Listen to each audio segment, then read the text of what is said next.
en los últimos 12 meses. ¿Qué pasa con este escenario? El detalle nos entrega Dani Linares. Dani, ¿qué tal? ¿Cómo estás? Buenos días. Hola, Dani.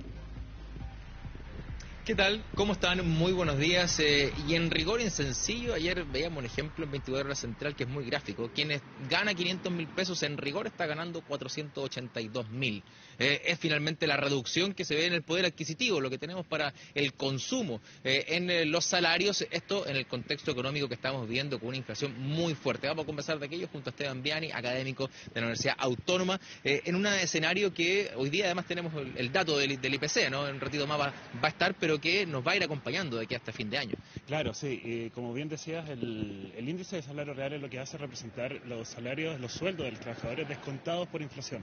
Por lo tanto, no es raro ver lo que hemos visto hasta el día de hoy, teniendo en cuenta que la inflación lleva ya un 14% en alza durante el mismo periodo de estudio. Por lo tanto, junto con el dato que vamos a tener probablemente hoy de la inflación, que va a ser creciente, vamos a ver que este no es un fenómeno que se detenga, lo más probable. Junto con eso, ayer salieron otros datos del Banco Central que mostraron que el consumo de los chilenos ha ido en alza respecto al ingreso disponible para el consumo. ¿Qué quiere decir esto en términos simples? Que el ahorro se está deteriorando y el ahorro es la base fundamental para la inversión. Y si nos preguntamos cuál es la base del alza de los salarios reales o del alza de los salarios en general, siempre va a ser nueva inversión o más productiva. Por lo tanto, todos los datos que estamos conociendo hasta el día de hoy nos hacen tener en cuenta que los salarios reales muy probablemente no tengan un alza en el próximo corto plazo. Esteban, yo decía el escenario de que a fin de año se ve de la misma manera, ¿no? Con una inflación al menos de los 2 dígitos, aunque en primera instancia las proyecciones, ¿no?, del Ministerio de Hacienda decían que el último trimestre podría ser positivo en términos de inflación. Pareciera que ya eso no se va a dar. ¿Positivo respecto a qué? Yo preguntaría. Positivo si es aminorando las alzas de la inflación. Yo diría que podría verse algo parecido. Ahora, si vemos el contexto internacional, vemos, por ejemplo, tomemos el caso de los combustibles, sabemos que la OPEP, la Organización de Productores de Petróleo, no aumentar la oferta, de hecho disminuir un poco la oferta de petróleo, lo que va a provocar que probablemente el alza de los combustibles se mantenga, y eso se lleva a la canasta básica y se lleva a todos los productos que están relacionados con el consumo de combustible. Va a provocar que probablemente no sea un efecto significativo, el tema sobre la inflación. Entonces, claro, respecto a qué me preguntaba yo, ¿va a ser positivo o se va a aminorar la inflación respecto a los meses previos, respecto a los meses anteriores? Tenemos que recordar también que el alza de las tasas de interés por parte del Banco Central, lo que pretende o lo que busca es justamente reducir la inflación o reducir la escalada de inflación.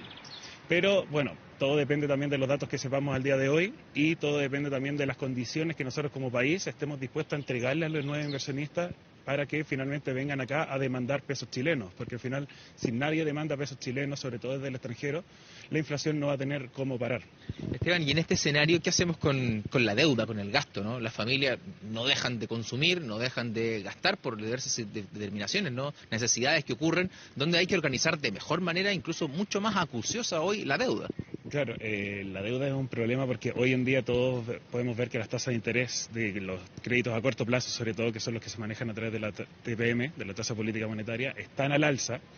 Y si uno ve un poco más en detalle, el CAE, el costo anual equivalente, que es finalmente lo que todos terminamos pagando por un crédito de consumo, está muy elevado.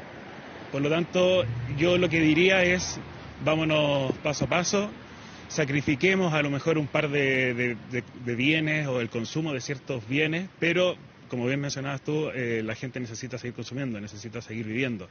Entonces, en ese sentido, yo diría que lo mejor que se puede hacer ahora es que los individuos sean libres de buscar los precios que más le acomodan, porque al final cada uno de nosotros siempre sabe dónde nos aprieta el zapato. Entonces, podemos también ir buscando los mejores precios.